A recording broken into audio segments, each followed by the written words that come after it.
And you know, every now and then I'll go into some dirtier subjects, but I think that, you know, dirty or not dirty is a term that I work funny first, Yeah. and then let it, you know, fall where it goes. Because some crowds you can get, and they'll be offended by something, and people can be offended by things that aren't dirty or raunchy, but ideas can offend people now. Yeah. And I think that's what's great about stand-up is the expression of thought and idea and opinion.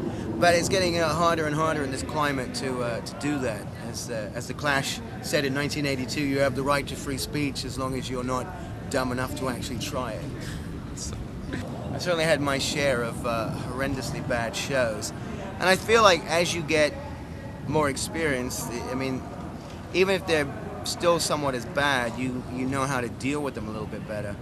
I'll tell you this story, which might be sort of, it's not a bad story necessarily, but it's somehow how dangerous comedy can be. I wasn't even doing a show. I was hanging out at the Punchline, and Carlos Mencia was the headliner, who I'd worked with him before, and I went down to see him, and he said, go up and do some time. So I went up and did a couple of minutes, and I had a silly joke at the time about the raise the roof phenomenon.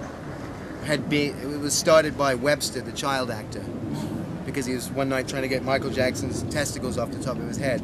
And what a joke, what a proud joke that is to have in the repertoire. But it was just pure silliness. So I told that joke, and it did well. And I come off stage, and I'm hanging out, and the show's going on. And I'm standing by the door, and in walks Webster. And because you don't look over and go, well, that looks like Webster, you go, that's Webster.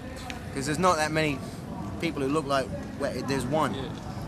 And I was really freaked out that I'd done this joke about Webster, because the show ended shortly after that, and people were sort of coming out, and they saw Webster, and they were sort of amazed, and they went up and talked to him, and a couple of people looked over, and they saw me in the corner, and they gave me this look like, you dirty bastard, you horrible man, you know. And then I was afraid somebody was going to tell him the joke, and then he would come over to me, and I would have to explain to him what the joke was, you know. It's really funny. It's you with balls on your head. You're gonna love it, you know.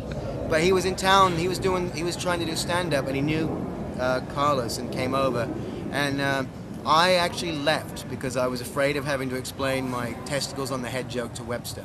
So I don't know if that story fits, but Good stuff. it was an odd story. I don't know if I'm supposed to be funny while I'm saying this. No, it's cool, dude. That's the paranoia of the comic. Like, oh, I should have said something like, I'm really into Right Said Fred and ABBA.